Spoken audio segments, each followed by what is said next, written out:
Good morning, everyone. It's a great honor to be here today. I'm Shir Ashkenazi, a PhD student at Bar-Ilan University, leading the trauma and autism research under the supervision of Professor Ofer Golan and Professor Dani Choresh. In this project, we aim to better understand how autistic individuals perceive trauma and what is their unique experience with traumatic events, especially social stressors. And the study that I'll be presenting today is a bit different from the main study in this project, as it focuses on children rather than adults. And in this study, we wanted to examine the effects of exposure to traumatic events related to war and terrorism on Israeli autistic children. So following October 7, we wanted to know what is the psychological impact of exposure to these traumatic events on autistic children. And we know that they are a highly vulnerable population, and we have very little understanding on how they are coping and experiencing with these traumatic events. And I work on this study with a great team, and Ifat, Liron, and Ofer are here with us today. So we know from research that war and terrorism can cause severe psychological distress. Research that conducted in conflict-affected areas such as Ukraine shows that both soldiers and civilians that expose either directly or indirectly to these events experience symptoms of PTSD, depression, anxiety, and somatization. We also know that the widespread exposure to conflict through media and social networks amplifies feelings of fear and instability, and affecting even those not directly involved. We also know that children are at even higher risk of experiencing psychological distress, and because of their undeveloped emotional and cognitive abilities, as well as their coping strategies are often less effective, which makes them especially vulnerable. And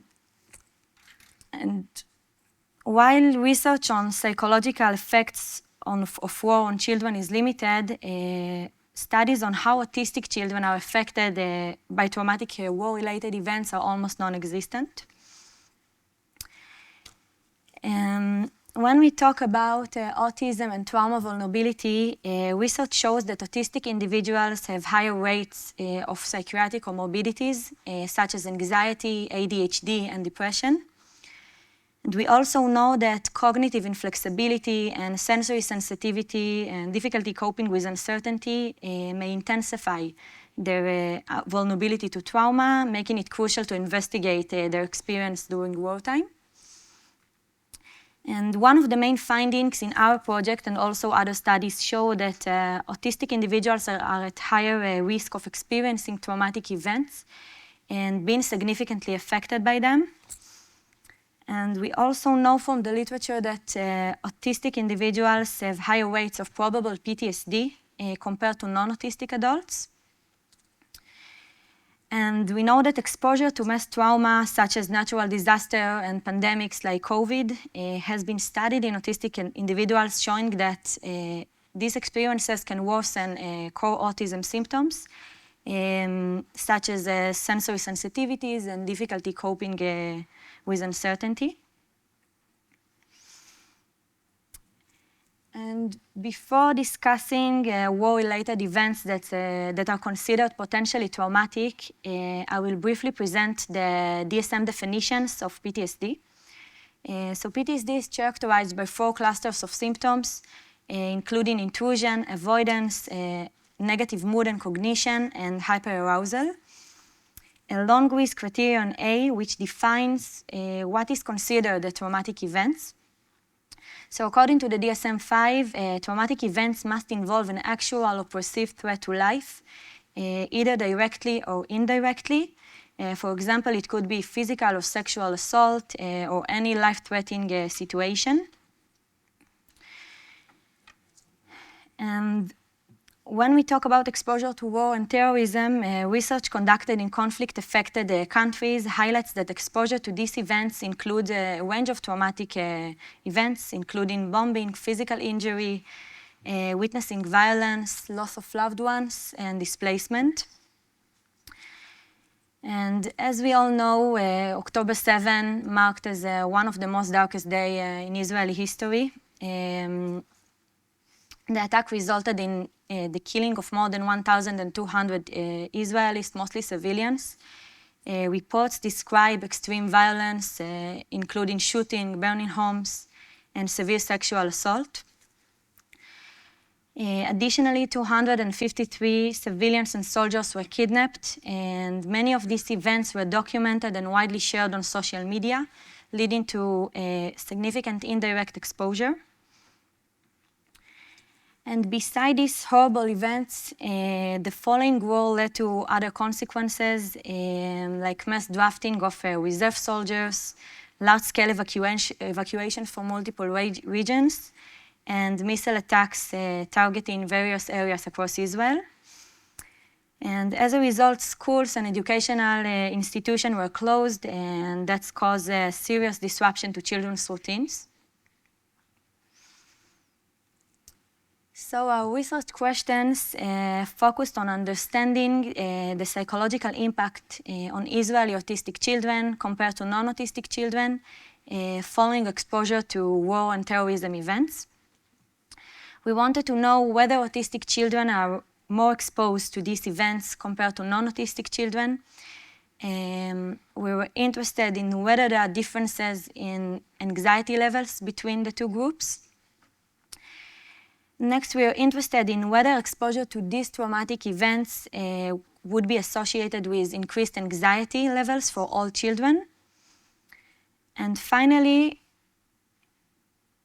we wondered if this effect would be stronger in the ASD group compared to the non-autistic group, meaning that the correlation between exposure to these events and the anxiety aggravation following October 7 would be stronger in the ASD group due to their increased and former vulnerability. So we collected data from 228 parents of children aged 4 to 11 with 134 parents of autistic children and 94 non-autistic children. The parents completed online questionnaires to assess their child exposure to war events and anxiety levels. The data collection began in November 2023, just 1 month after the events of October 7. All children in the ASD group had clinical diagnosis, and we confirmed this diagnosis with EDOS assessment. And you can see in this table that there were significant differences between the two groups in several demographic factors. For example, the groups differed in age, with the autistic children being slightly older. And there was also difference in gender, with fewer girls in the ASD group. We also collected demographic factors of the parents, such as marital status, education levels, age, and gender. And these parameters were controlled in all relevant statistical analysis. We used two main measures. The first was a questionnaire designed for this study to assess exposure to war-related events.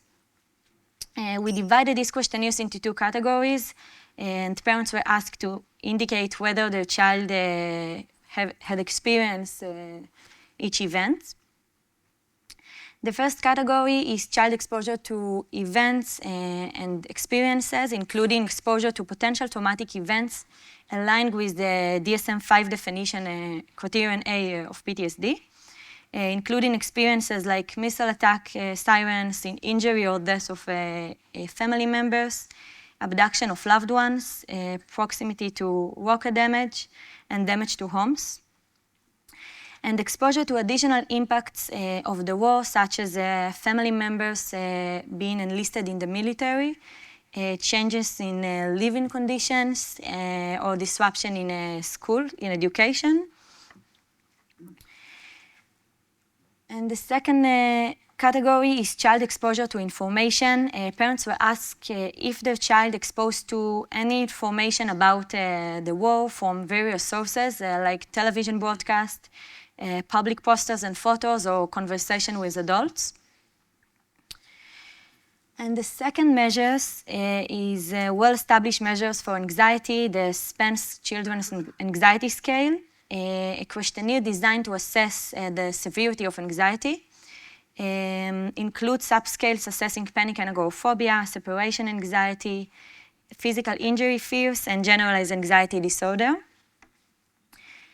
And additionally, we included a specific section to assess how anxiety symptoms change since October 7.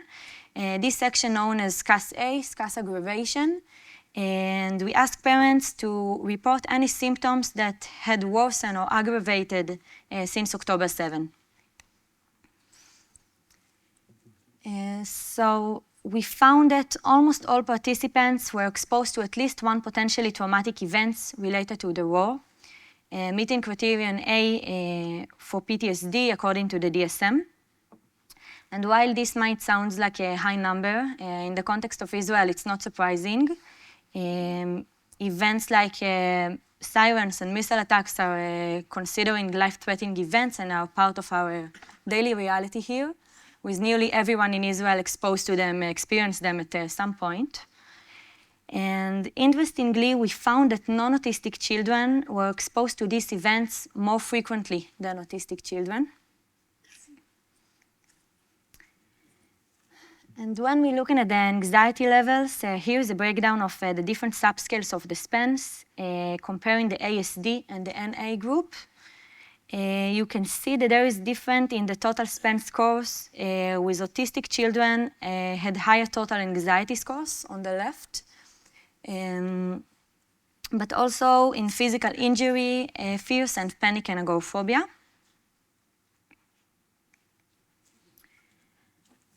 And then we examined how exposure affected anxiety aggravation since October 7. We found that higher child exposure to events and experience was linked to increased anxiety aggravation, but only in autistic group. You can see the red line for the ASD group. And the same pattern was found for child exposure to information, greater exposure to war-related information, linked with higher anxiety aggravation, but again, only in autistic children. So while non-autistic children were exposed to more war-related events, autistic children experienced a much stronger increase in anxiety in response to these events, to both types of exposure. And this highlights, as we said before, their increased vulnerability. So, in conclusion, we found, I did it really fast. In conclusion, we found that the events of October 7 led to widespread trauma exposure among all children, with non-autistic children experiencing higher exposure.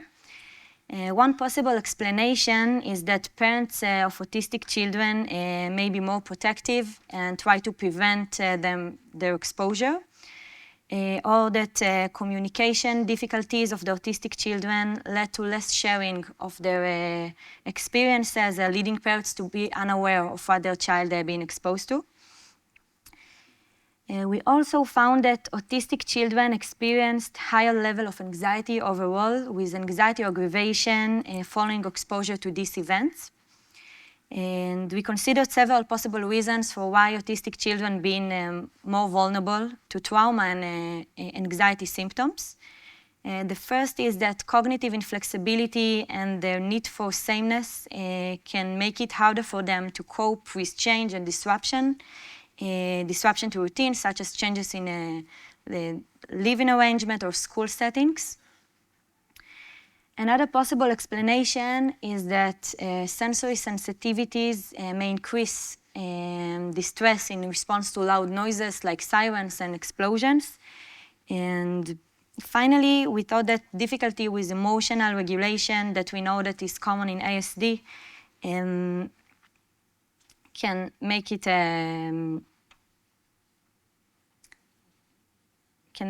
worse for them. And Our findings highlights the importance of understanding the unique experience of autistic children in the context of trauma, particularly within the reality in Israel. And these findings also emphasize the urgent need for tailored interventions to improve early detection, diagnosis, and treatment. So thank you for listening.